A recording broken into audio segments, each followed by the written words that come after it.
नमस्कार, आप देख रहे हैं एनबी न्यूज और मैं हूं आपके साथ योगेश पांडे। स्वागत है आपका दमदार समाचार लगातार में। खबरों का रुख करेंगे राजस्थान से, जहां मुख्यमंत्री अशोक गहलोत और पूर्व मुख्यमंत्री सचिन पायलट के बीच सियासी खींचातान लगातार जारी है।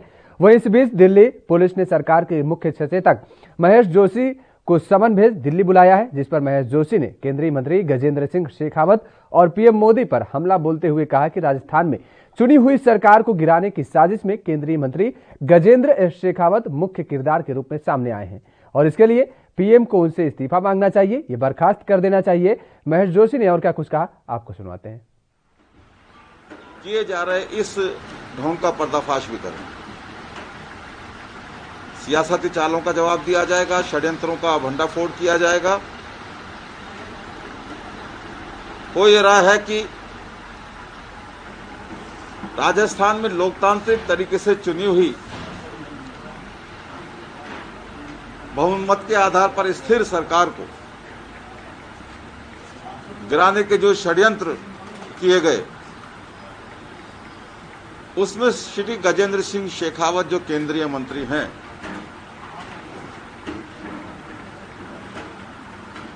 वो मुख्य किरदार के रूप में सामने आए। होना तो ये चाहिए था कि उनके इन कृत्यों के लिए प्रधानमंत्री जी को उनसे इस्तीफा मांगना चाहिए। अगर इस्तीफा नहीं दें तो उनको बर्खास्त किया जाना चाहिए था। जिस नैतिकता की और स्वच्छ राजनीति की प्रधानमंत्री जी दुहाई देते हैं, उन्होंने वैसा कोई काम इस मामले में नहीं। और अब तो ये लग रहा है कि उनके खिलाफ कार्रवाई करने की बजाय प्रधानमंत्री जी ने और गृह मंत्री जी ने श्री शेखावत को बचाने का ठेका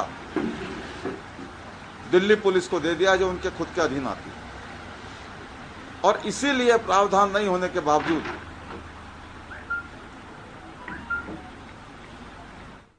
केंद्रीय मंत्री नितिन गडकरी के दौरे के दौरान भुंतर एयरपोर्ट से बाहर हंगामा हो गया। नितिन गडकरी 5 दिवसीय दौरे पर कुल्लू पहुंचे। वहां मुख्यमंत्री जयराम ठाकुर भी 2 दिन के लिए कुल्लू दौरे पर हैं। दोपहर बाद भुंतर एयरपोर्ट पहुंचे केंद्रीय मंत्री नितिन गडकरी का मुख्यमंत्री जयराम ठाकुर ने स्वागत किया।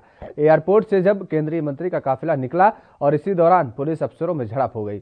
बताया जा रहा है कि भुंतर एयरपोर्ट के बाहर एसपी कुल्लू ने सीएम सिक्योरिटी के एएसपी रैंक के अधिकारी को तमाचा जड़ दिया। सुरक्षा व्यवस्था को लेकर दोनों में कहासुनी हो गई और बहस इतनी बढ़ गई कि एएसपी ने एएसपी को सबके सामने तमाचा जड़ दिया और इसके बाद सीएम सिक्योरिटी के एएसपी ने बीएसपी कुल्लू को लात घूंसे बरसा दिए। मौके पर मौजूद लोगों और अधिकारियों ने बीच बचाव किया। सोशल मीडिया पर घटना का वीडियो वायरल हो गया है। फिलहाल अभी किसी बड़े पुलिस अधिकारी का इस घटना को लेकर कोई बयान सामने नहीं आया है।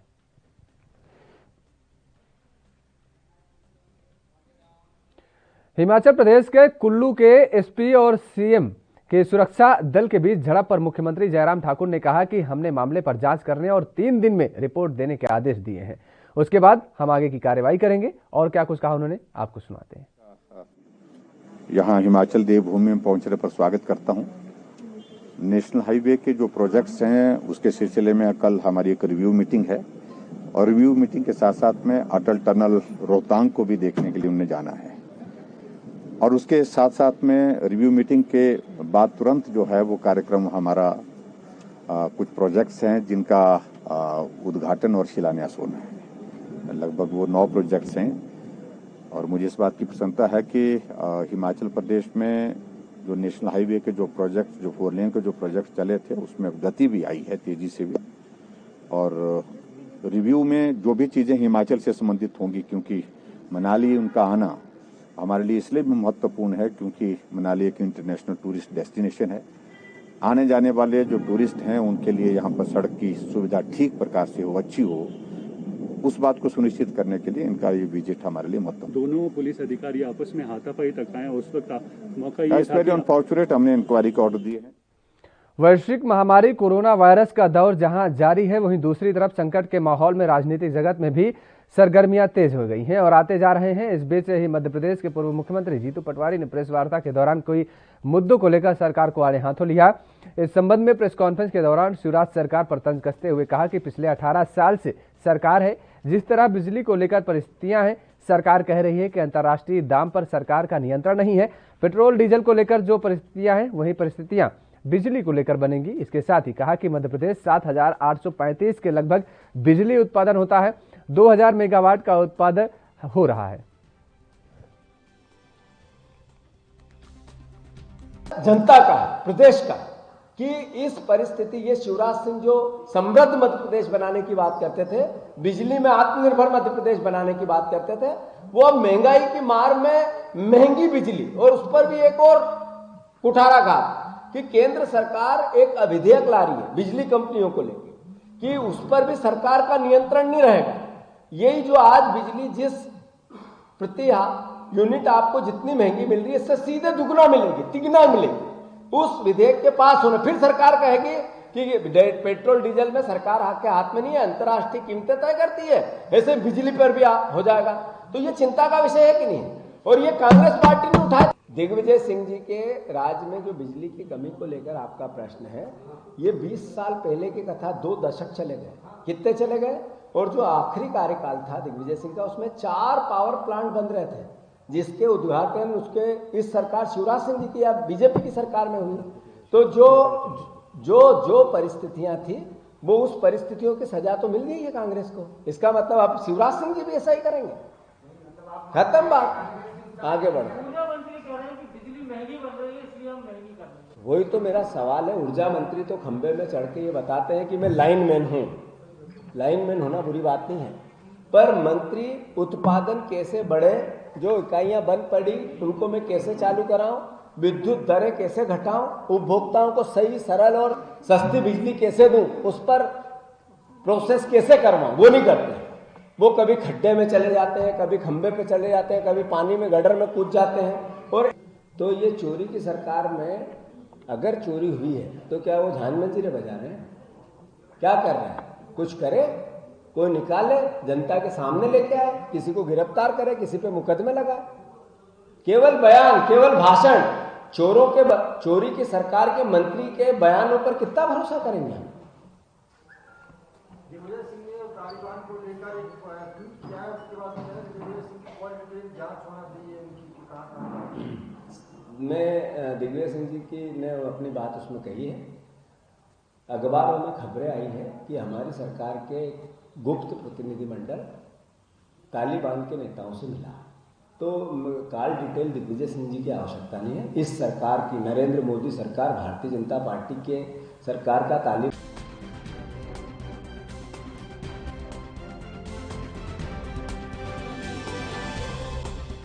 पटवारी ने शिवराज सरकार पर ये हमला बोला है। प्रेस वार्ता के दौरान ये सारी बातें कही गई हैं। बिजली के दामों को लेकर के सरकार को घेरने का काम किया है।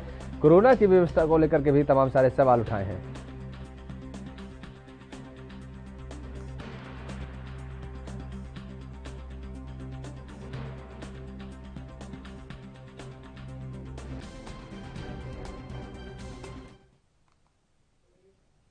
दिल्ली के मुख्यमंत्री अरविंद केजरीवाल ने राशन योजना को लेकर केंद्र सरकार पर कई आरोप लगाए हैं। वहीं बीजेपी सांसद मीनाक्षी लेखी ने सीएम अरविंद केजरीवाल पर हमला बोलते हुए कहा कि आप ऐसे सीएम हैं जो दिल्ली के समतल धरती पर एक स्कूल के वैक्सीनेशन सेंटर पर वैक्सीन नहीं पहुंचा पा रहे हैं। जो वैक्सीन नहीं पहुंचा पा रहे हैं, वे राशन क्या पहुंचाएंगे? को ये बताना चाहती हूं कि जहां पर फ्री वैक्सीन केंद्र सरकार पूरे देश के कोने कोने में भेज रही है, वहां पर ये ऐसे मुख्यमंत्री हैं जो दिल्ली की समतल धरती के ऊपर एक स्कूल के वैक्सीनेशन सेंटर के अंदर वैक्सीन नहीं पहुंचा पा रहे, और इनके अफसर उसके बगल वाले स्कूल का नाम देते हैं, वहां पर भी वैक्सीन नहीं पहुंचा पा रहे।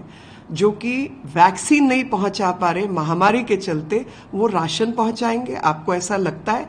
जो दिल्ली के लोगों के घर में पानी का पाइप नहीं बिछा पाए, और south extension, greater Kailash, CR park जैसी टैक्स पेयर्स की कॉलोनी जिनके बलबूते पर दिल्ली चलती है, उनको पीने का पानी 4-4 महीने से नहीं पहुंचा पा रहे, वो लोगों को राशन घर में पहुंचाएंगे। ये फर्जीवाड़ा करने के लिए जो योजना बनाई है, केंद्र सरकार के राशन को चोरी चकारी करने का जो काम आप करना चाहते हैं, उस पर रोक लगाई गई है। आप बताइए, सीएजी ने जब आपको बताया कि यहां पर ऑटो के नंबर गाड़ी के नंबरों की जगह दिए हुए हैं और सब जगह जीपीएस लगना चाहिए जो फेयर प्राइस शॉप की दुकानों के लिए राशन की गाड़ियां चलती हैं, आपने लगवाया है, आपने मॉनिटरिंग शुरू की है।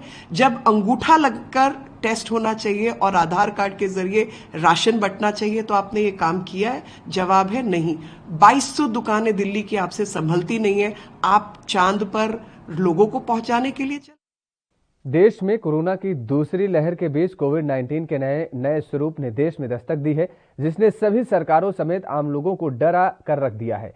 और इस नए खतरे को भांपते हुए राज्य सरकारों ने तमाम सुरक्षा उपायों को अपनाना शुरू कर दिया है। गोवा सरकार ने महाराष्ट्र में कोविड-19 के डेल्टा प्लस स्वरूप के मामले सामने आने के मद्देनजर निकटवर्ती राज्य के साथ लगती सीमा पर सतर्कता बढ़ा दी है। राज्य के मुख्यमंत्री प्रमोद सावंत ने बुधवार को संवाददाताओं से कहा है कि गोवा में कोविड-19 के डेल्टा स्वरूप के मामले सामने आए हैं, लेकिन राज्य में डेल्टा प्लस का अभी तक एक भी मामला सामने नहीं आया है। उन्होंने कहा कि वो गोवा से सटे महाराष्ट्र के सिंधुदुर्ग जिले में डेल्टा प्लस स्वरूप के मामले सामने आए हैं, ऐसे में सीमा पर सतर्कता बढ़ा दी गई है। सावंत ने बताया कि गोवा में कोविड-19 के डेल्टा स्वरूप के 26 मामले सामने आए हैं, जो पुणे के प्रयोगशाला में भेजे गए नमूनों में पाए गए हैं। राज्य स्वास्थ्य विभाग के अनुसार गोवा में मंगलवार को संक्रमण के 303 नए मामले सामने आए हैं और इसके साथ ही संक्रमण के कुल मामले बढ़कर 1,64,957 हो गए हैं और इसके साथ 11 और लोगों की मौत होने के बाद मृतकों की संख्या बढ़कर अब 3,008 हो गई है।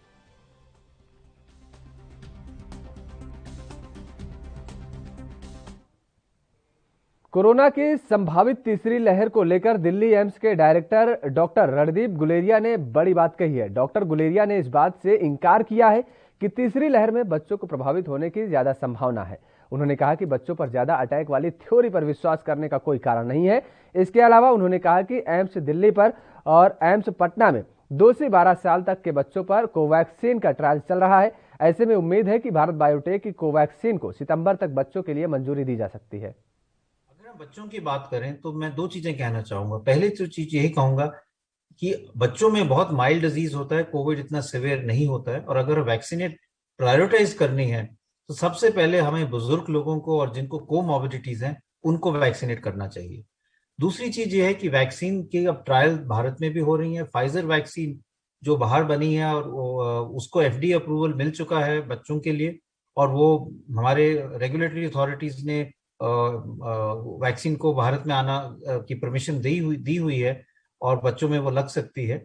और जो भारत में ट्रायल हो रही हैं 2 साल से 18 साल की उम्र के बच्चों में, वो ट्रायल भी अब काफी तेजी से हो रही हैं और हम सबको यही उम्मीद है कि सितंबर तक या अक्टूबर तक ये ट्रायल खत्म हो जाएगी और डेटा हमारे पास आ जाएगा और फिर हमें इसका भी अप्रूवल मिल सकता है, जिससे ये भी वैक्सीन जो है बच्चों में लग सकती है। हो चुकी है, जो भी उनके डाउट्स थे या जो चाहते थे काफी हद तक वो सुलझ गई हैं। इसलिए मेरा ये मानना है कि जल्दी पे हमारे पास फाइजर की वैक्सीन आ जाएगी। लेकिन मैं यही कहना चाहूंगा कि जो हमारे लॉन्ग टर्म में वैक्सीन सबसे ज्यादा हमें डोजेस मिलेंगे वो भारत वाली जो भारत में ही जो वैक्सीन बन रही है उसी के ही मिलेंगे, चाहे हम कोवैक्सीन की बात करें या कोविशील्ड की बात करें। तो फाइजर हमें सप्लीमेंट करेगा, वैक्सीन वो आ जाएगी। और जैसे हम कह रहे थे कि ऐसी कई सिचुएशन है जहां पे अभी तक जो भारत वाली वैक्सीन है उनके अप्रूवल्स नहीं है, जैसे बच्चों की बात करें तो वहां पे कोविशील्ड और कोवैक्सीन को वहां पे अप्रूवल नहीं मिला हुआ, तो फाइजर को वहां पे हम यूज कर सकते हैं कि पहले बच्चों में। कोरोना महामारी से बचने के लिए देश में वैक्सीनेशन अभियान बड़े जोरों से चलाया जा रहा है और जिसके चलते वैक्सीनेशन में तेजी लाई जा रही है। वहीं केंद्रीय मंत्री किरेन रिजिजू ने राजधानी दिल्ली में अखिल भारतीय आयुर्वेद संस्थान में वैक्सीनेशन सेंटर का दौरा कर व्यवस्थाओं का जायजा लिया। इस दौरान उन्होंने कहा कि आयुष मंत्री होने के नाते मैंने सभी आयुष सेंटर का जायजा लिया। अखिल भारतीय आयुर्वेद संस्थान में भी सभी लोग बहुत अच्छे से काम कर रहे हैं। ऑल इंडिया में चल रहा है, कोई स्टेट में बहुत तेजी से आगे बढ़ रही हैं। दिल्ली में भी पूरा अभी पिकअप हो रहे हैं। तो हम लोगों को वैक्सीनेशन ड्राइव पूरे जन जन तक पहुंचाना है। प्रधानमंत्री जी ने इसको एक मूवमेंट का रूप दिया है कि अपने आप को प्रोटेक्शन करना सबका प्राथमिकता है। तो इसलिए मैं खुद आयुष मंत्री होने के नाते अपने जो आयुष का जितना सेंटर्स है उसमें हम कितने तैयारी है और कितना हम आगे बढ़ रहे हैं उसका भी हम जायजा लिया। और यहाँ all India institute of Ayurveda में जो काम चल रहे हैं, डायरेक्टर और उनके पूरे टीम बहुत अच्छी तरह से काम कर रहे हैं। यहाँ के जो लोकल, यहाँ के डीएम। फिलहाल रुकते हैं एक छोटे से ब्रेक के लिए, ब्रेक के बाद फौरन हाजिर होते हैं।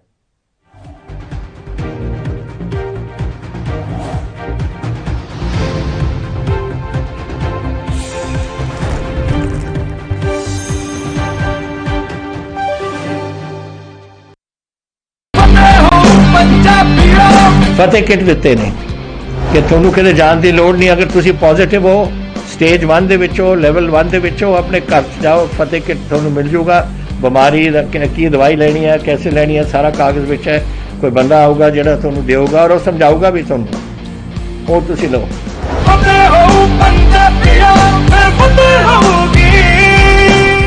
कम ब्रेक और ज्यादा खबरों के साथ देखिए ANB न्यूज इन चैनल नंबर पर।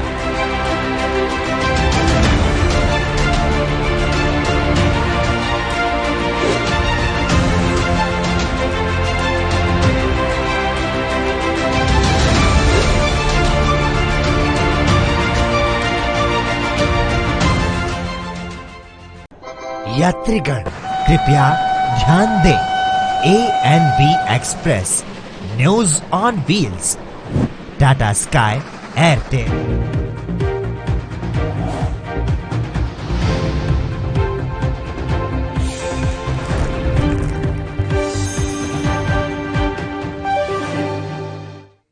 ब्रेक के बाद एक बार फिर आप सभी का स्वागत है। खबरों में आगे बढ़ेंगे। उत्तर प्रदेश के मुख्यमंत्री योगी आदित्यनाथ अपने सरकार की उपलब्धियों को गिनवा रहे हैं, तो वहीं साथ ही ये बता रहे हैं कि कोरोना की दूसरी लहर को काबू करने के लिए यूपी सरकार और केंद्र सरकार ने कैसे काबू में करने का प्रयास किया है। सीएम योगी ने कहा कि कोरोना की तीसरी लहर की तैयारी हमने शुरू कर दी है और तीसरी लहर को लेकर कहा जा रहा है कि यह बच्चों को ज्यादा प्रभावित करेंगी, इसलिए बच्चों को 4 ग्रुप में बांटकर निगरानी समितियां सक्रिय हो गई हैं। उत्तर प्रदेश के मुख्यमंत्री ने कहा है कि महामारी में सारे संसाधन कम हो जाते हैं, लोगों की लापरवाही की वजह से हालात खराब हुए हैं। जिन लोगों को ऑक्सीजन की जरूरत नहीं थी उन्होंने भी इसे बुक कर लिया, जिन्हें बेड की जरूरत नहीं थी वो भी अस्पताल में बेड बुक करा रहे थे, इसलिए दिक्कत हुई।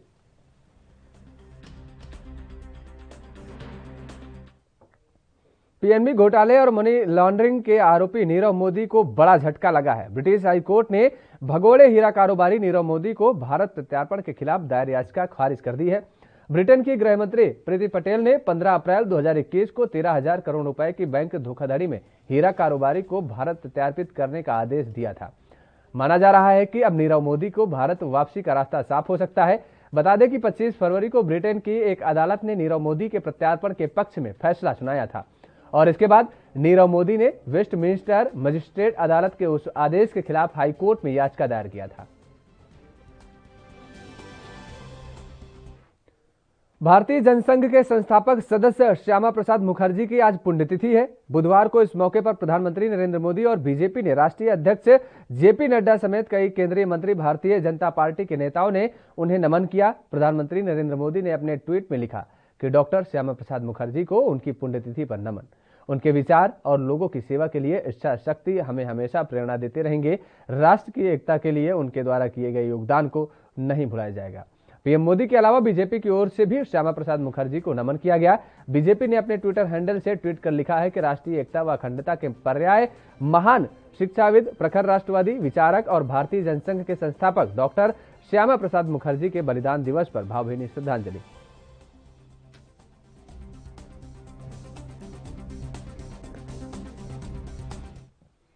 हरियाणा के मुख्यमंत्री मनोहर लाल ने कहा है कि अंतर्राष्ट्रीय खेलों में पदक विजेता खिलाड़ियों को खेल विभाग में नौकरी दी जाएगी ताकि उनके अनुभव से नए खिलाड़ियों को प्रोत्साहन मिल सके। मुख्यमंत्री ने अंतर्राष्ट्रीय ओलंपिक दिवस पर ओलंपिक पदक विजेता खिलाड़ियों से बातचीत की और खेल मंत्री सरदार संदीप सिंह भी इस मौके पर उपस्थित रहे। इस अवसर पर सीएम ने कहा कि पदक विजेता खिलाड़ियों को खेल विभाग में नौकरी लगाए जाने के बाद शिक्षा विभाग के अलावा अन्य विभागों में खेल गतिविधियां बढ़ाने के लिए आवश्यकता अनुसार उन्हें डिप्यूटेशन पर भेजा जाएगा। उन्होंने कहा कि अच्छा खिलाड़ी कोच बनेगा तो खेलों को प्रमोट किया जा सकेगा और मेडलिस्ट वर्ग से युवा खिलाड़ियों को भरपूर लाभ मिलेगा। उन्होंने खिलाड़ियों के ओलंपिक दिवस की बधाई देते हुए कहा कि खिलाड़ियों को जिस विभाग में बेहतर ऑफर मिले उसमें आगे बढ़ने के लिए शामिल हो जाना चाहिए।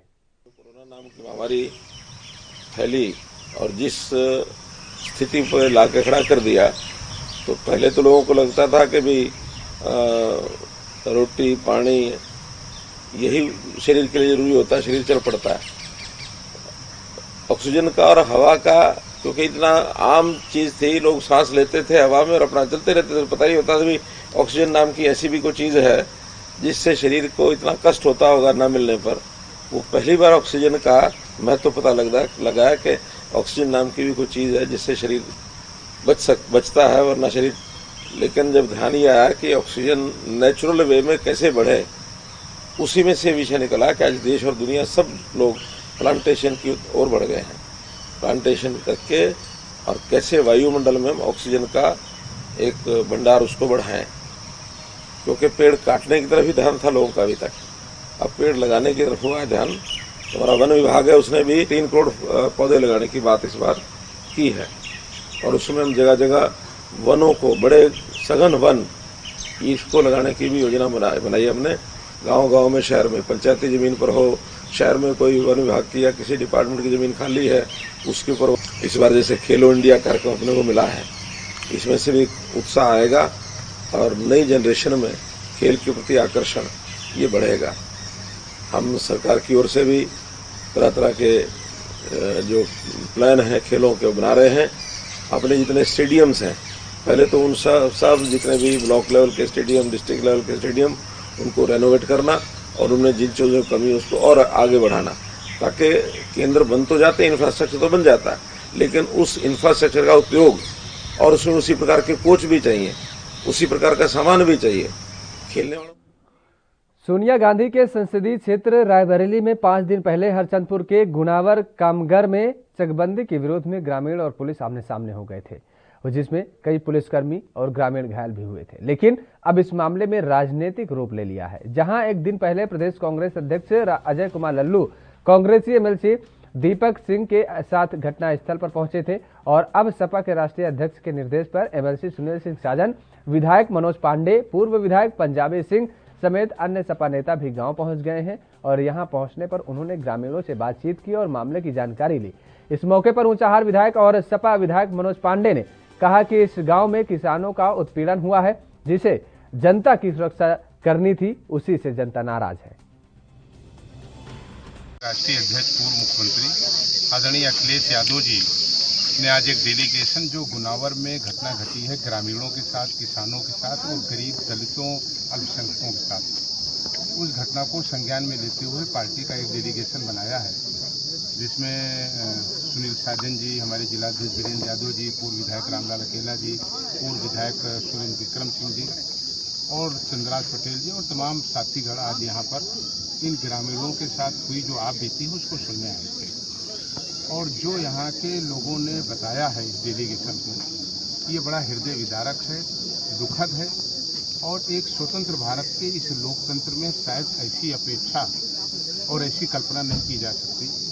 2 बिस्वा, 4 बिस्वा और 1 बीघा जमीन वाले लोग आज बेघर हो गए हैं, भूमिहीन हो गए हैं और जिस तरीके से चकबंदी के नाम पर इनका सिद्धार्थनगर जिले में समाजवादी पार्टी के लोगों ने जमकर विरोध प्रदर्शन किया। कलेक्ट्रेट परिसर में सैकड़ों की संख्या में पहुंचे सपा कार्यकर्ताओं ने जमकर सरकार विरोधी नारे लगाए और इस मौके पर पुलिस और सपा नेताओं में जमकर झड़प और धक्का मुक्की भी हुई। इस प्रदर्शन से स्थानीय प्रशासन के हाथ पांव फूल गए। सपा के लोगों का आरोप है कि जिला पंचायत अध्यक्ष के चुनाव में स्थानीय प्रशासन उनका उत्पीड़न कर रहा है। हमारे जिला पंचायत सदस्यों को जबरन पुलिस के लोग उठाकर बीजेपी प्रत्याशी के हवाले कर रहे हैं। पुलिस के दम पर सपा के जीते हुए जिला पंचायत सदस्यों का अपहरण हो रहा है।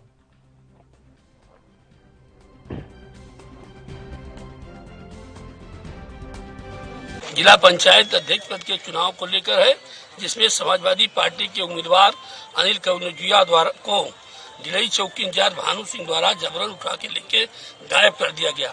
और उनसे जहां कहीं भी है जबरदस्ती उनकी आईडी से नहीं, वो उनकी आईडी से दूसरे लोग जबरदस्ती लगा रहे हैं कि चिंकू यादव जो कह रहे हैं वो गलत है, हम देशाटन पे है। हमारा समाजवादी पार्टी की मांग है कि अगर वो देशाटन पे है और मोबाइल में टच में है तो सीधे जिला प्रशासन को उनको लाके और सबके सामने प्रेस में डीएम के सामने एसपी सामने पेश करना चाहिए। अगर वो कहते हैं कि हम स्वेच्छा से गए हैं तो हम समाजवादी पार्टी और श्रीमती पूजा यादव जो उम्मीदवार हैं उनकी कोई शिकायत नहीं, लेकिन हम उसी आईडी से चुप्पे से जब कहीं बाथरूम में गए अनिल कलौजिया उन्होंने कहा भैया जबरदस्ती हमसे पोस्ट कराया जा रहा है, जब हम आएंगे दूध का दूध पानी का वो हो जाएगा। देखिए वो है हमारे पास है, प्रिंट आउट है मीडिया का। पुलिस लगातार मेरे घर पे जाकर के, मेरी पत्नी जिला पंचायत सदस्य हैं जो समाजवादी पार्टी की उम्मीदवार है, उनको जबरदस्ती हमको धमकाया जा रहा है, हमारे सदस्यों को जबरदस्ती धमकाया जा रहा है। हमारे सदस्य अनिल कन्नौजिया जो वार्ड नंबर 30 से जिला पंचायत सदस्य हैं समाजवादी पार्टी के, गिड़ई चौकी प्रभारी भानु प्रताप सिंह के द्वारा 4 बजे कल सुबह उनका अपहरण करके और गिड़ई चौकी के प्रभारी के द्वारा जो भाजपा की समर्थित उम्मीदवार हैं उनके यहाँ पहुंचाया जा रहा है। हमारे सदस्य अनिल कन्नौजिया को मारा पीटा गया है, उनको बात करने नहीं दिया जा रहा है। उनके घर पे लगातार गिड़ई चौकी प्रभारी दबिश बनाए हुए कि अगर आप लोग मेरे खिलाफ या सदस्य के पक्ष में आप लोगों ने कोई बयान दिया तो हम आप पे मुकदमा लिख करके आपको जेल भेज दूंगा। मैं जिला प्रशासन से मांग करता हूं, हमारे एक जिला पंचायत सदस्य हैं, उनके स्कूल पे जांच की जा रही है, बांसी पुलिस द्वारा उनको प्रताड़ित किया जा रहा है कि यूपी में पेट्रोल डीजल के बढ़ते दामों को लेकर जालौन में काली पट्टी बांधकर समाजवादी पार्टी के कार्यकर्ताओं ने धरना प्रदर्शन किया और इस दौरान उन्होंने जिले की जर्जर सड़कों को भी दुरुस्त करने की मांग उठाई। इस दौरान उन्होंने प्रदेश सरकार के खिलाफ जमकर नारेबाजी की। सपाइयों ने कहा कि डीजल और पेट्रोल के दाम लगातार बढ़ रहे हैं, उनकी मांग है कि डीजल पेट्रोल के दाम कम किए जाएं। इसके अलावा कस्बा 8 के मुख्य मार्ग की सड़क बिल्कुल जर्जर हो चुकी है। सड़क बनवाने की मांग को लेकर उन्होंने कई बार शिकायतें की हैं, लेकिन अभी तक कोई सुनवाई नहीं हुई है। सबसे पहली मांग हमारी जो है जनपद जालौन के जो है 8 का जो पिछले 4 और 5 वर्षों से रोड की बुरी स्थिति है जो उसको ठीक, चुके कई ज्ञापन हम जिलाधिकारी महोदय को दे चुके हैं, लेकिन उसकी कोई सुनवाई नहीं हो रही है। हम खास करके उसी मांग को लेकर के बैठे हैं और देश में प्रदेश में बढ़ती बेरोजगारी, बढ़ती महंगाई, जैसे कि डीजल, गैस, पेट्रोल के दाम जो बढ़ते जा रहे हैं।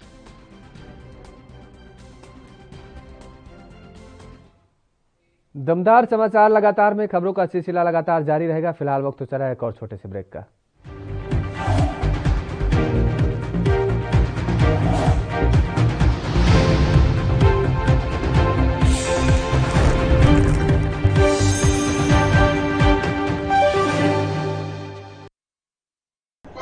यात्रीगण कृपया ध्यान दें, ANB express news on wheels Tata Sky, Airtel, Facebook page, Instagram, Jio TV, Google play, YouTube और ऐप स्टोर पर रात 9 बजे ANB न्यूज पर आ रही है। धन्यवाद।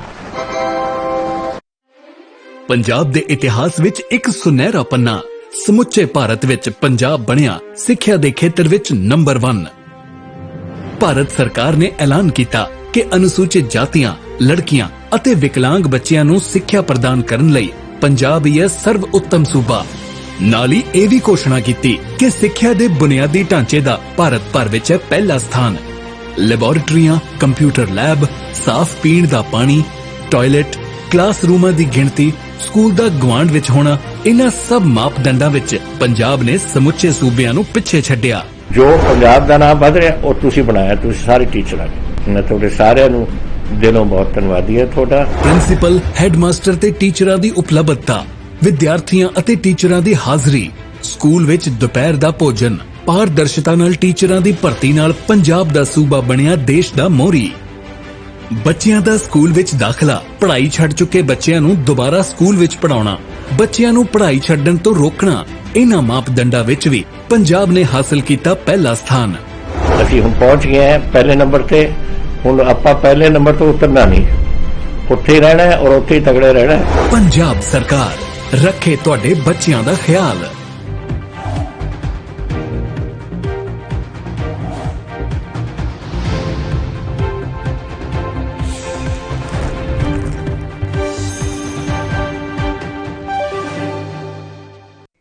ब्रेक के बाद एक बार फिर आप सभी का स्वागत है। दमदार समाचार लगातार में खबरों में आगे बढ़ेंगे। खबर हरियाणा से है, जहां फतेहाबाद के रतिया इलाके में डीजल के रेट बढ़ने और भाड़ा कम होने से नाराज ट्रक यूनियन द्वारा आज धरना शुरू किया गया है।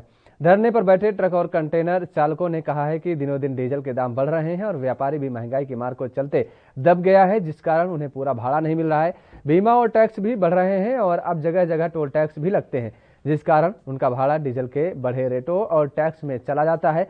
सिर्फ चालक ही नहीं, प्राइवेट साधन वाले भी डीजल के बढ़े रेटों से परेशान हैं। उन्होंने सरकार से डीजल के दाम घटाने और उनका भाड़ा बढ़वाने की मांग की है।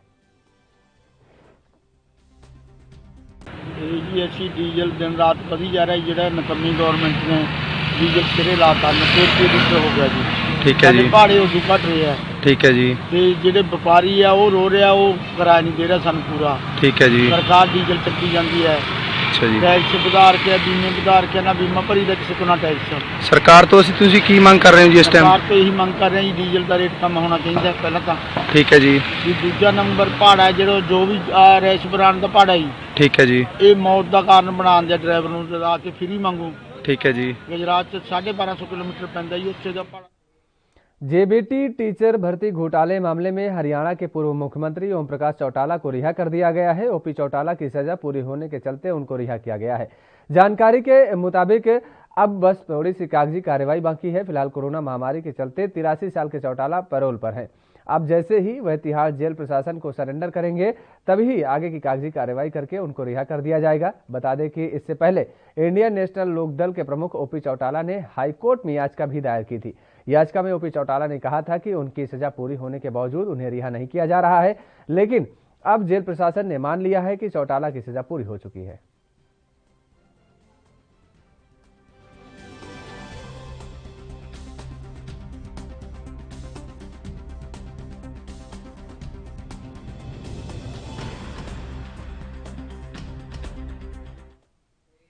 यूपी के गाजियाबाद जिला जेल में एक रिकॉर्ड बन गया है। दरअसल यहां कोरोना वायरस को देखते हुए मेगा वैक्सीनेशन ड्राइव चलाया गया और जिसमें 2500 कैदियों को वैक्सीन लगाई गई है।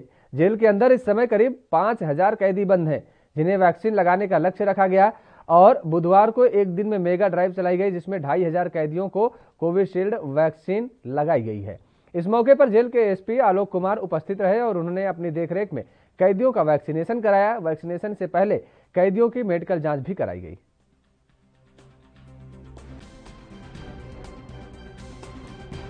वैक्सीन का कार्यक्रम चल रहा है यहाँ पे। कितने लोगों को वैक्सीन लग गई है?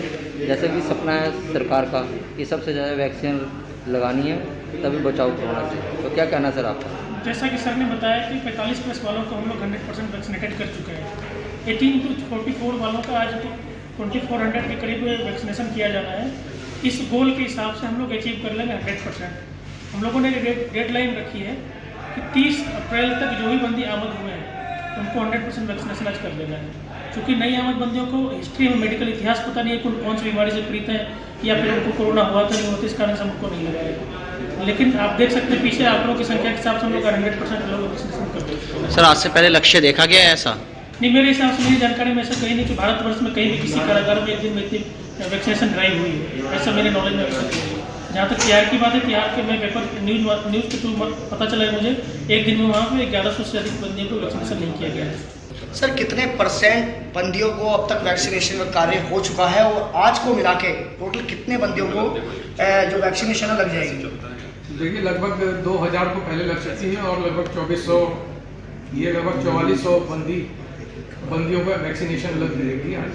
और जो कुछ बचे हैं वो अभी न्यू एडमिशन्स हैं, उनको मेडिकली हम लोग वैक्सीनेट नहीं कर सकते हैं, तो जो एलिजिबल हैं वो लोग लगभग 100% कवर हो जाएगा। सर सुनने में है सबसे बड़ा वैक्सीन इसी जेल कारागार में हो रहा है सर।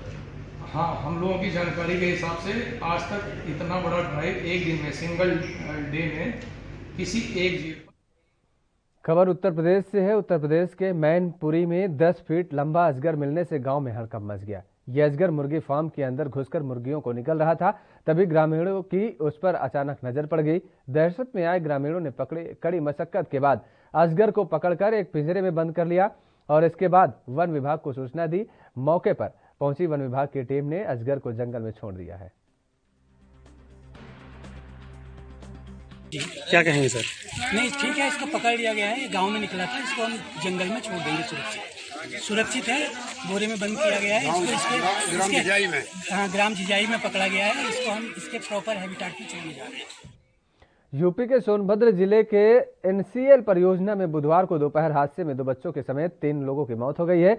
बुधवार की दोपहर अचानक एनसीएल खड़िया परियोजना की ओवे खिसकने की हरदवा बस्ती निवासी 12 वर्षीय 2 बालक और 19 वर्षीय एक युवक समेत 3 की घटनास्थल पर ही मौत हो गई है। वहीं हादसे में एक अन्य बालक को गंभीर स्थिति में एनटीपीसी शक्तिनगर के संजीवनी चिकित्सालय में भर्ती करवाया गया। जानकारी होने के बाद मौके पर स्थानीय पुलिस और परियोजना के अधिकारी पहुंच गए हैं।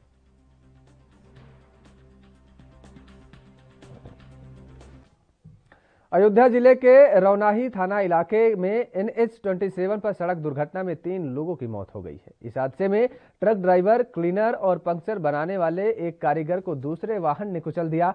पुलिस के मुताबिक मंगलवार रात अंधेरे में तीनों हाईवे के किनारे ट्रक के टायर के पंक्चर को ठीक करवा रहे थे। मौके पर ही तीनों की मौत हो गई। काफी देर बाद मृत पड़े लोगों की जानकारी कुछ दूर पर स्थित ढाबे वालों को राहगीरों ने दी, जिसकी सूचना पर पुलिस मौके पर पहुंची और शवों को कब्जे में लिया गया। पुलिस के अनुसार ट्रक अयोध्या से लखनऊ की ओर जा रहा था। अचानक ट्रक पंक्चर हो गया, जिसके बाद कांटा चौराहे पर पहले बालाजी होटल के करीब ट्रक को किनारे खड़ा कर दिया गया। ट्रक ड्राइवर नितिन यादव और क्लीनर मोहम्मद नईम हाईवे के पास ही में रहने वाले एक पंक्चर मैकेनिक नसीरुद्दीन को लेकर आए थे और सड़क के किनारे बैठकर पंक्चर को बनवाने लगे। इसी दौरान किसी अज्ञात वाहन ने तीनों को कुचल दिया। इस घटना में तीनों की दर्दनाक मौत हो गई है। सभी के परिवारजनों को घटना की जानकारी दी गई। झांसी के गरौठा थाना क्षेत्र में 3 लोगों ने घर में घुसकर एक युवती से गैंगरेप किया और मौके से फरार हो गए। इसके बाद जब युवती के परिजनों ने इसकी शिकायत थाने में की तो हरकत में आई पुलिस ने 2 लोगों को हिरासत में लिया, लेकिन जब आरोपियों से पूछताछ की गई तो उन्होंने इसे प्रेम प्रसंग का मामला बताया। फिलहाल पुलिस अभी आगे की जांच में जुटी हुई है।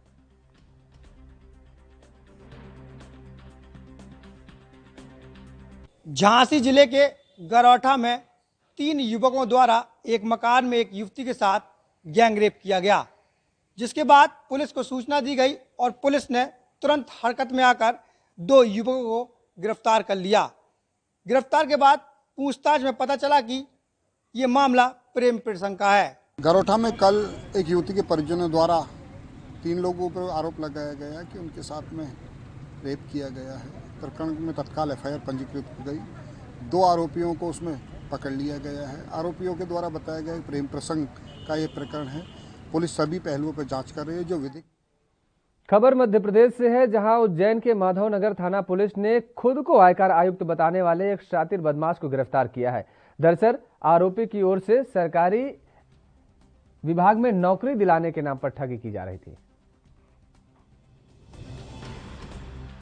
जो कि ये शिकायत करता है जो केसरबाग में रहते हैं और उन्होंने शिकायत कर दी कि एक आयकर अधिकारी हैं जो मुझे नौकरी दिलाने के नाम पर 2 लाख रुपये मांगे थे। मैं 1 लाख रुपये दे चुका हूँ, लेकिन अभी तक मेरी नौकरी लगी। जिनकी शिकायत के आधार पर पुलिस ने कार्रवाई की और थाना माधवनगर में एक इस तरह का मैटर आया है कि लोगों से नौकरी के नाम पे पैसे लेकर ठगी करता था।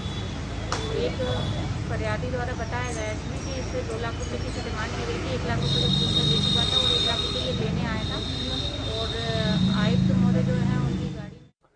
मध्य प्रदेश के शिवपुरी में पूर्व डीएसपी सुरेश सिंह सिकरवार और गोली मारकर जानलेवा प्रयास करने के मामले में पुलिस ने मुख्य आरोपी को धर दबोचा है। बता दें कि मुख्य आरोपी सौरभ चौहान और उसके छोटे भाई अमन चौहान ने प्रॉपर्टी के विवाद के चलते घर पर जाकर पूर्व डीएसपी सुरेश सिकरवार को कुछ माह पूर्व गोली मारकर हत्या करने का प्रयास किया था और जिसके चलते दोनों आरोपियों ने एसपी कार्यालय में आकर सरेंडर कर दिया है। वहीं पुलिस ने दोनों आरोपियों के खिलाफ सुसंगत धाराओं में मुकदमा दर्ज कर कानूनी कार्रवाई शुरू कर दी है। अपराध हुआ था जिसमें एक रिटायर्ड डीएसपी को घर पे जाकर गोली मारी थी। उससे मुख्य आरोपी और उसका एक साथी फरार था। बाकी 3 लोग अरेस्ट हो चुके हैं। तो उनको आज जो पुलिस लगातार दबिश दे रही थी तो वो उस दबाव में फिर वो आज उन्होंने टीआई कोतवाली के सामने सरेंडर किया है। दोनों आरोपियों को अभी जस्ट कस्टडी में लिया गया है और उनसे पूछताछ करके अग्रिम कार्रवाई इसका प्रकरण में की जाएगी और इस पे इनाम भी इन पे घोषित था। तो वो उसमें भी जो संबंधित टीम है जिसने लगातार कार्रवाई की है उसको फिर अपोज करते हैं। ये अभी टीआई कोतवाली के सामने सरेंडर हुए हैं आज। जो कुछ बरामद हुए ये अभी जी पूछताछ करेंगे, क्योंकि अभी जस्ट हुआ, जब बातचीत होगी पूछताछ करेंगे, उसके बाद कार्रवाई करेंगे। कितने आरोपी थे? ये टोटल 5 आरोपी थे, जिनमें से एक आरोपी जिससे गोली चलाई थी वो आज सरेंडर हुआ है। उसके साथ छत्तीसगढ़ की राजधानी रायपुर में चाकूबाजी की वारदातें थमने का नाम नहीं ले रही हैं। अपराध का ग्राफ बढ़ता ही जा रहा है। मंगलवार देर रात ताजनगर इलाके में दो गुटों के बीच बवाल हो गया। ताजनगर मस्जिद के पास किराना दुकान में स्टिंग लेने को लेकर दोनों पक्ष के लड़कों में विवाद हुआ। युवक नशे के उपयोग के लिए स्टिंग लेने पहुंचे थे। मारपीट में 7 लोग घायल हुए हैं। जानकारी के मुताबिक दो गुटों के बीच बलवा में जमकर पथराव हुआ और दोनों गुटों से 7 लोग गंभीर रूप से घायल हुए हैं। हालांकि पुलिस के आला अधिकारियों ने दल बल के साथ मौके पर पहुंचकर विवाद शांत कराया और आगे की कार्रवाई कर रही है।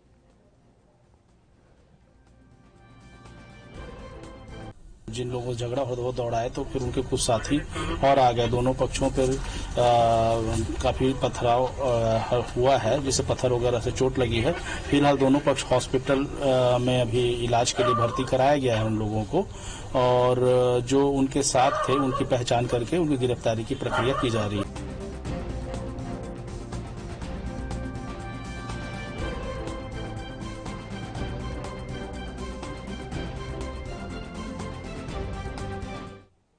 यूपी के मिर्जापुर में शराब माफियाओं के साथ आपराधिक मामलों में शामिल अनूप टाइगर के साथी 2 सगे के 2 वाहन और नवनिर्मित मकान को कुर्क किया गया है। 3 थानों की पुलिस के साथ पहुंचे एडिशनल एसपी ने की कार्रवाई। विंध्याचल थाना क्षेत्र के अरगजा पांडे गांव में की गई जब्त संपत्ति की कीमत करीब 50 लाख की जा रही है। देखिए, आप जैसा कि देख रहे हैं, मैंने अभी आपको अनाउंस भी किया डुगडुगी बजा करके। ये अनूप मालवी का एक गैंग लीडर जो हमारे यहाँ रजिस्टर्ड है, इस पर आबकारी अधिनियम के तहत तमाम अभियोग दर्ज हैं। उसी का ये सह अभियुक्त है और साथी अपराधी रहा है।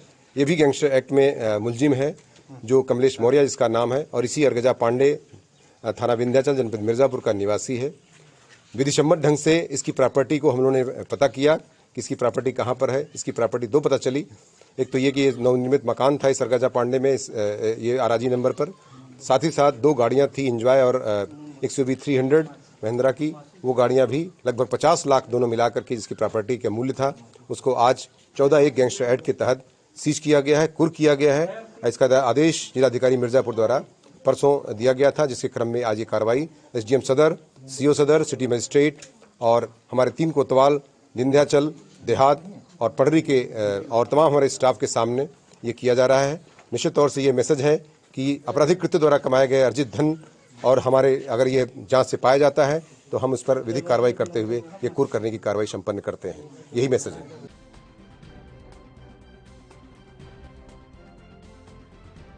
हुई है। संपत्ति की कीमत करीब 50 लाख आंकी गई है। जिस तरीके से जानकारी अभी दे रहे थे SSP, और शराब माफिया की ये संपत्ति कुर्क गई, ढोल नगाड़ों के साथ ये कुर्क की गई है। उत्तर प्रदेश में ये लगातार मैसेज देने का काम किया जा रहा है कि माफियागिरी नहीं चलेगी, दादागिरी नहीं चलेगी, और अराजकता के तौर पर जिस तरीके से अवैध कमाई गई संपत्ति, अवैध तरीके से जो अर्जित की गई है संपत्ति, उसके तहत कार्रवाई करते हुए अगर जांच की जाती है, जांच में यह पाया जाता है कि किसी माफिया द्वारा ये संपत्ति अवैध तरीके से अर्जित की गई है तो उस पर कार्रवाई करते हुए उसको कुर्क करने की कार्रवाई की जा सकती है। और मिर्जापुर का ये जो मामला आया है, ये परसों मिर्जापुर के DM ने ये आदेश जारी किए थे कि संपत्ति कुर्क की जाए, जिसको लेकर के आज ये बड़ी कार्रवाई की गई है और लगभग 50 लाख की संपत्ति शराब माफिया की कुर्क करते हुए उसकी 2 SUV कार भी जब्त की गई है। जिस तरीके से अभी पुलिस अधिकारी बता रहे थे, तो ये मैसेज देने का काम किया गया और लगातार अगर कोई ऐसी हरकत करता है, अगर कोई ऐसी अवैध संपत्ति अर्जित करने का प्रयास करता है या करता है तो उसके खिलाफ विधिक कार्रवाई की जाएगी।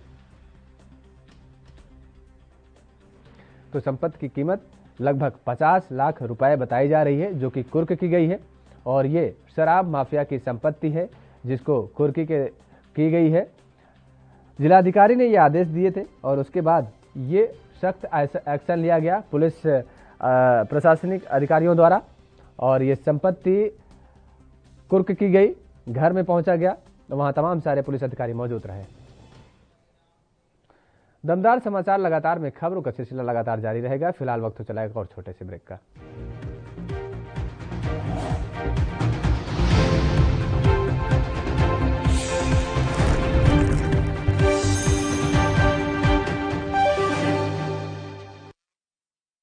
तनाव काफी स्तर पर विराजमान। कोरोना की स्थिति दिल्ली में काफी बेकाबू। खबरनामा, खबर से असर तक, शाम 5 बजे सिर्फ ANB न्यूज पर।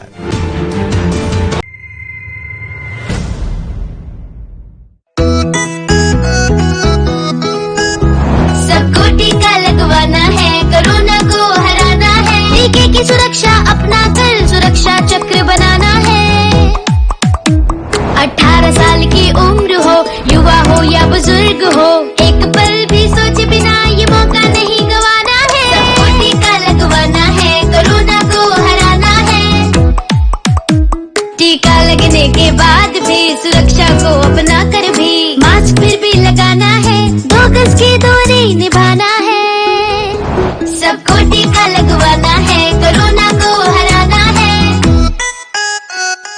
और वैक्सीन लगाने में मुझे किसी तरह की कोई दिक्कत नहीं हुई है। गवर्नमेंट ने काफी अच्छी व्यवस्था की हुई है यहाँ पर, और मैं सबसे यही कहूंगा कि सभी को वैक्सीन लगवानी चाहिए। और उसमें कोई भी ऐसा दर्द या कोई ऐसी चिंता वाली विषय की बात नहीं है।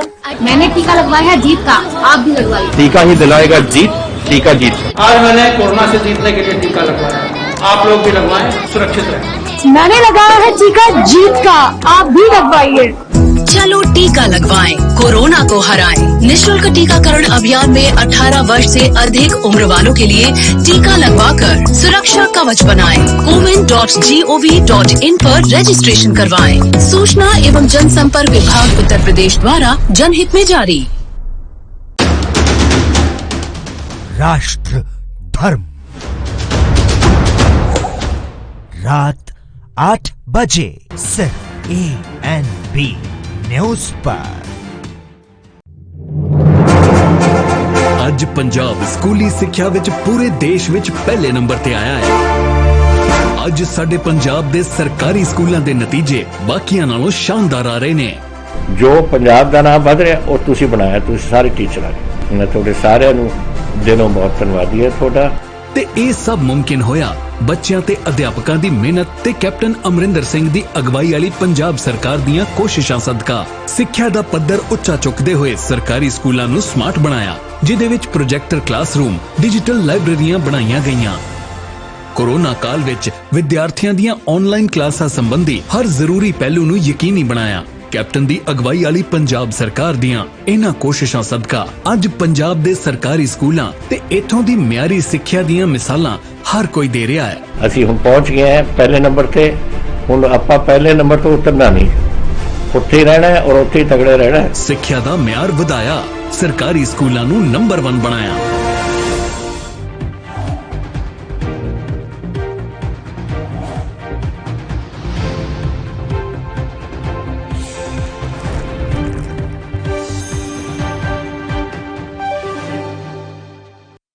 ब्रेक के बाद एक बार फिर आप सभी का स्वागत है। दमदार समाचार लगातार में खबरों में आगे बढ़ेंगे। खबर मध्य प्रदेश के शिवपुरी से है, जहां जिला आबकारी विभाग ने अवैध मदिरा की बिक्री और निर्माण की सूचना पर शिवपुरी के कई गांवों और जंगलों में दबिश देकर 4 प्रकरण पंजीबद्ध कर 2 आरोपियों को गिरफ्तार किया है। वहीं पुलिस ने आरोपियों के पास से 20 लीटर हाथ भट्टी मदिरा, 20,000 किलो गुड़, लाहन, चालू भट्टियां और मदिरा बनाने का सामान जब्त कर लिया है, जिसकी कीमत लगभग 11 लाख रुपए आंकी गई है। वहीं आबकारी द्वारा अभियान चलाकर अवैध मदिरा के विरुद्ध लगातार की जा रही कार्रवाई से अवैध मदिरा के व्यवसाय करने वालों पर भय व्याप्त हो गया है। देखिए, हाँ बिल्कुल, हमारे द्वारा पिछले महीने से लगातार काफ़ी कार्रवाई की जा रही है और इसी सिलसिले में कल भी 4-5 कंजर डेरों पर कार्रवाई की गई है, जिसमें 4 प्रकरण दर्ज करके और आरोपियों को गिरफ्तार भी किया गया है, जिसमें 20,000 किलो महुआ लहान, गुड़ लहान, इसके अलावा बनाने की सामग्री, ये सब जब्त की गई है, जिसमें लगभग इसकी जो कीमत होगी सभी सामग्री की वो लगभग 11 लाख के आसपास। श्रीमान कलेक्टर महोदय के निर्देशन पर श्रीमान जिला आबकारी अधिकारी श्री वीरेंद्र सिंह रागर जी के निर्देशन में अवैध मदिरा के विरुद्ध शिवपुरी जिले में विशेष अभियान चलाया जा रहा है, जिसके तहत आज ग्राम एरावन, सतनवाड़ा, कांकर और मणिखेड़ा, सिंहनिवास, ठाकुरपुरा, कैटमई आदि स्थानों पर दबिश दी गई, जिसमें कुल 20,000 किलो गुड़ लाहन जब्त कर मौके पर नष्ट किया गया है। इसके अलावा तकरीबन 20 लीटर हार्बेटी मदरा जब्त की गई है, जिसकी कुल कीमत करीबन 11 लाख रुपए है, जिसमें 2 आरोपियों को गिरफ्तार किया गया है।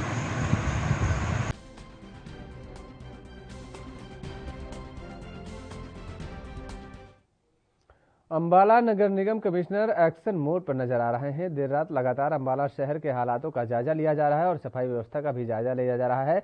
और बता दें कि कल देर रात लगभग 10 बजे नगर निगम कमिश्नर अपने पूरी टीम के साथ एक्शन मोड में काम करते नजर आए। जानकारी देते हुए कमिश्नर अंबाला शहर ने बताया कि वह सड़कों, नालियों और सफाई व्यवस्था का जायजा ले रहे हैं। इसी के साथ साथ फील्ड में जाकर यह प्लान कर रहे हैं कि किस तरह से बाढ़ के पानी को कंट्रोल किया जा सके और अंबाला शहर की स्थिति को सही और अच्छा किया जा सके। ऐसे में उन्होंने आश्वासन दिया है कि वह जनता के लिए दिन रात मेहनत से काम करेंगे और उनकी हर समस्या का समाधान करते हुए प्रयास करेंगे।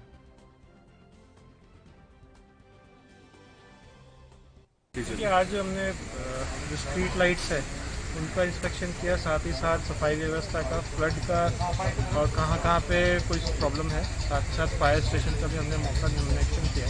जहाँ हमें कमियाँ महसूस हुई हैं उन्हें संबंधित जो हमारे ठेकेदार हैं लाइट के, उनको भी बता दिया। यहाँ पर हमारा को अभी सभी व्यवस्था ठीक मिली है फायर स्टेशन की, और बाकी भी अभी हम राउंड लगाएंगे।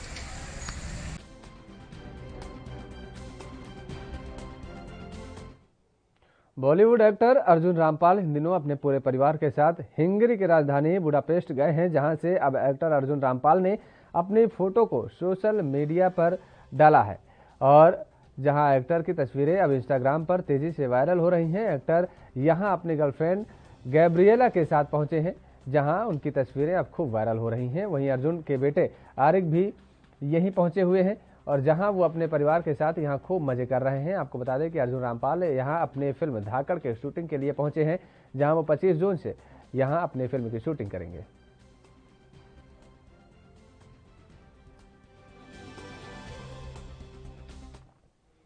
बॉलीवुड की बेबाक एक्ट्रेस कंगना रनौत अपनी दमदार अदाकारी के लिए पूरी इंडस्ट्री में मशहूर हैं। जहां एक्ट्रेस के फिल्मों की पसंद की बढ़िया बात की जाती है, तो वहीं अब खबर है कि कंगना रनौत बहुत जल्द भारत के पूर्व प्रधानमंत्री इंदिरा गांधी के रोल में नजर आएंगी। कंगना पिछले कई साल से इस रोल को निभाना चाहती थी, जहां उनके फैंस भी पिछले कई साल से उनके इस प्रोजेक्ट को लेकर खूब बात भी कर रहे थे। वहीं अब एक्ट्रेस कंगना रनौत ने अपने सोशल मीडिया पर इसकी जानकारी दी है और छोटी सी झलक भी दिखाई है। आपको बता दें कि हाल ही में कंगना ने अपने इस फिल्म के बारे में बात करते हुए बताया था कि वो बहुत जल्द इंदिरा गांधी के किरदार में नजर आएंगी, और लेकिन ये फिल्म उनकी बायोपिक नहीं होगी, ये एक ग्रैंड पीरियड ड्रामा फिल्म होगा जिसमें राजनीति को लेकर खूब ड्रामा होगा।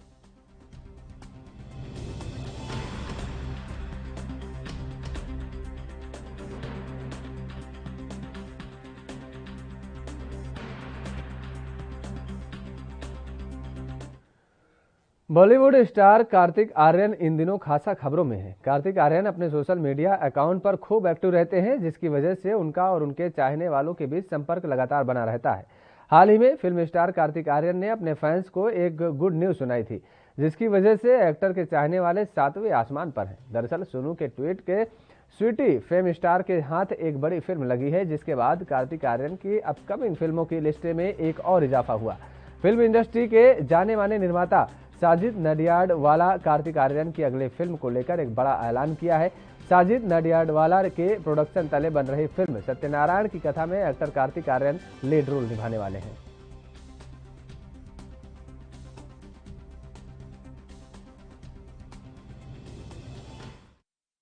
बॉलीवुड एक्ट्रेस कैटरीना कैफ आज किसी पहचान की मोहताज नहीं है।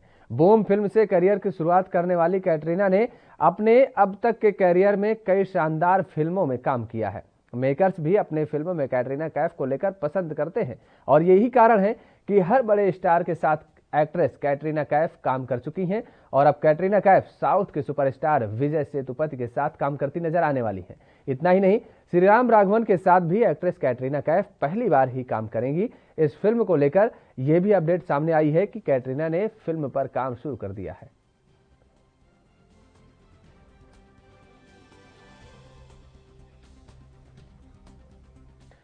साउथ की मस्ट अवेटेड फिल्म KGF 2 पर पूरी दुनिया की निगाह है। फिल्म के पहले पार्ट की बम्पर सक्सेस के बाद दूसरे पार्ट से भी दर्शकों को काफी उम्मीदें हैं। यह फिल्म पहले इसी साल 16 जुलाई के मौके पर रिलीज होने वाली थी, लेकिन देश में कोरोना की दूसरी लहर के निर्माताओं के इस प्लान पर पानी फिर दिया। अब ताजा खबरों के माने तो कन्नड़ फिल्म स्टार यश की इस मेगा बजट फिल्म के लिए मेकर्स ने एक नई तारीख पर विचार करना शुरू कर दिया है। अंदर खाने चल रही रिपोर्ट्स की माने तो फिल्म स्टार यश अपनी इस मच अवेटेड फिल्म की रिलीज के लिए नवंबर महीने पर ताक लगाए बैठे हैं। मेकर्स चाहते हैं कि कोरोना के मामलों में पूरी तरह सुधार आने पर ही उनकी फिल्म सिनेमा घर पहुंचे।